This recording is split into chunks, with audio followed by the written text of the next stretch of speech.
mon ressenti sur la France. Donc, j'avais une tante à l'époque qui était prof de français en Roumanie et elle m'avait appris plein de petites choses comme ça sur la culture de la France. Et en fait, en CE2, le maître nous a demandé à toute la classe quel est l'hymne français. Personne ne savait répondre. Pendant 10 minutes, 15 minutes, personne ne savait. Et bon, moi qui connaissais la réponse, je l'avais, mais j'osais pas la dire. Et c'était terrible parce que j'avais une très grande timidité à l'époque. Et finalement, en fait, voyant que personne n'y arrive, je l'ai dit, c'est sorti. Et là, le prof était super content. Vous voyez, waouh, elle qui n'est pas française le sait. Et vous? Et là, j'ai été vraiment très très fière que moi, l'étrangère, la seule, hein, parce que c'était une toute petite ville, j'étais la seule étrangère de la ville, ait su dire l'hymne français. Ayant grandi en France, c'était Tonitza, enfin, voilà, c'était pas du tout notre préoccupation déjà dans la famille, et puis même en plus comme il est inconnu en France, c'était pas, voilà, ça me sortait pas aux yeux, quoi. Et donc en licence, j'ai décidé de faire mon mémoire sur lui. J'étais dans une école de commerce de l'art et de médiation culturelle, donc c'était quand même en rapport. Et là, j'ai pu enfin connaître l'histoire un petit peu de ma famille et ça a été un moment super intéressant. Surtout que j'ai découvert que lui-même avait plein de pensées que moi-même j'ai maintenant. Et donc là, voilà, c'est comme si j'avais refermé un cercle. Voilà. Enfin, j'ai accompli ce cercle-là de connaître mes origines. Et en plus, donc, Tonitza était lui-même venu à Paris donc, pour ses études pendant 2 ans.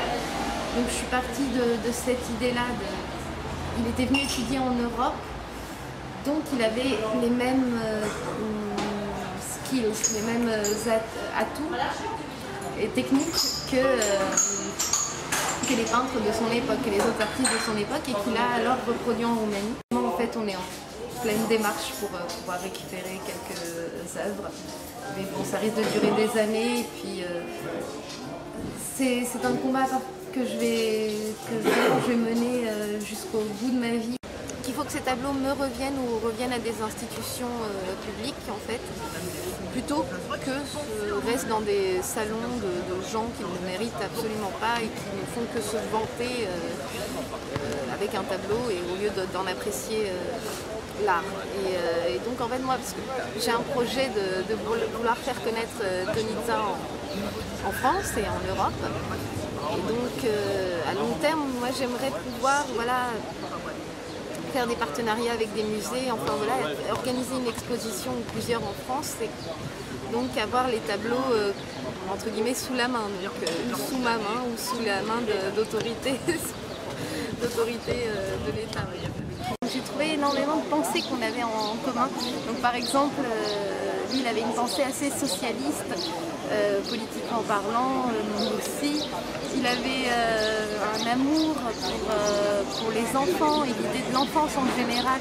L'amour pour les gens un peu plus simples, un peu plus démunis en fait. Voilà, on aime, tous les deux on aime les gens comme ça qui n'ont pas beaucoup de chance et on est toujours tourné à les aider. Il avait une phrase aussi qui m'avait fait beaucoup rire parce que c'est exactement moi. Donc il disait j'ai très peu d'argent mais je le dépense très vite, comme ça j'ai l'impression d'en avoir énormément. Et ça, j'ai tellement ri quand j'ai vu cette phrase de lui parce que c'est exactement ce que je fais moi. Les Roms, oui, parce que c'est un sujet qui me passionne.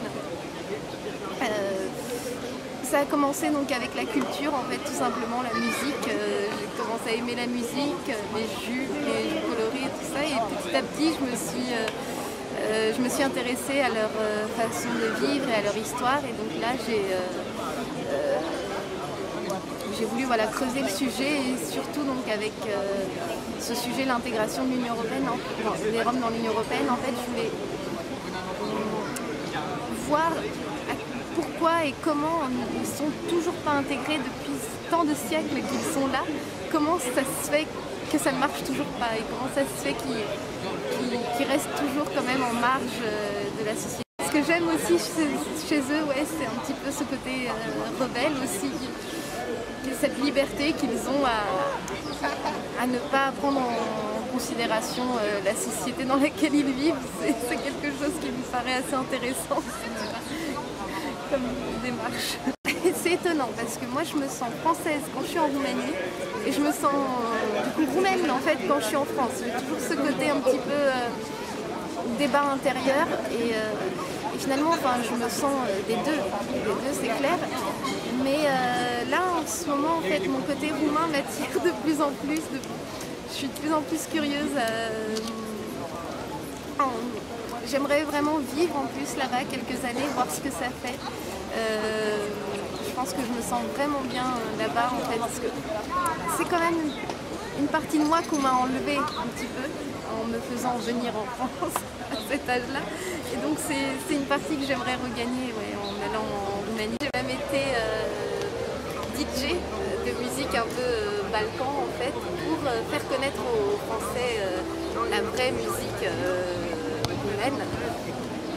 Parce qu'en fait, les Français adorent ce style-là de Balkan, c'est super à la mode en ce moment. Mais c'est toujours les mêmes, c'est toujours Goran Bregovic, Chantel, etc. Donc je voulais leur faire découvrir un peu des artistes roumains aussi. Pour une soirée spécialement, j'ai formé un groupe de musiciens du métro, en fait, de musiciens roumains. Donc à chaque fois que j'en ai vu un, en fait, tout simplement, qui jouait bien, qui me plaisait, qui était dans la bonne humeur, je lui ai pris son numéro et je lui ai demandé si ça l'intéresserait éventuellement de jouer dans une soirée. Et donc ça s'est fait comme ça, en fait, petit à petit, j'ai arrivé à réunir un groupe, en fait, avec une contrebasse, un saxo, un violon, un accordéon, bien sûr. Et c'était une ambiance super parce que justement en fait les musiciens roumains d'habitude ils sont dans le métro, ils embêtent un peu tout le monde avec leur musique, tout le monde est un peu dans son lit, dans son monde ou à la sortie de son travail, il n'a pas du tout envie de ça. Eux-mêmes jouent quelque chose qui ne leur plaît pas forcément, des choses comme ça touristiques. Et donc mon idée c'était en fait de réconcilier en fait les gens tout simplement et donc de prendre les musiciens et de les amener dans un lieu où ils joueraient et où ça ferait plaisir aux gens de les entendre. Et donc voilà, c'est comme ça que c'est parti cette idée. Et puis bon, de toute façon générale, je leur parle, les musiciens roumains, en fait, à chaque fois dans le métro parce que d'emblée j'ai envie de leur dire en fait que je suis roumaine, que je suis comme eux et que je sais pas, ça me crée encore un petit lien à chaque fois avec la Roumanie. C'est vraiment voilà, c'est un petit peu mon paradis perdu, la Roumanie, dans un sens. Donc c'est pour ça que je cherche toujours à recréer un lien avec. Mon prénom, on voit tout de suite que c'est un prénom étrange, donc on me demande d'où je viens. Donc je dis que je suis roumaine. Et là, en général, ça part un petit peu en blague et donc je surenchéris tout de suite. Je suis très critique avec moi-même et les Roumains, enfin voilà, il n'y a pas de problème, je fais de l'autodérision tout de suite en fait. Attention à ton portefeuille, oui je suis roumaine, attention, cache-le bien, des choses comme ça. Oui, parce que ça met tout de suite en plus, ça détend l'atmosphère tout de suite et puis en fait, limite je préfère même voler l'insulte ou la blague qu'il allait me faire, je la prends moi et je la fais quoi, je lui laisse pas le temps de faire l'insulte. Tous mes amis m'ont dit que, en fait on a été dans beaucoup de pays de l'Est aussi également, mais en Roumanie, là on passait vraiment dans un autre monde. Tous mes amis m'ont dit ça, là on a vraiment l'impression d'être limite sur un autre continent, quoi. C'est comme la Roumanie est au port en fait de l'Europe, nous on a accueilli tout le monde et on est un pays vraiment très cosmopolite. C'est un peuple étrange avec ce mélange de latin et de balkan à la fois et de slave et c'est vraiment un beau mélange. Ouais.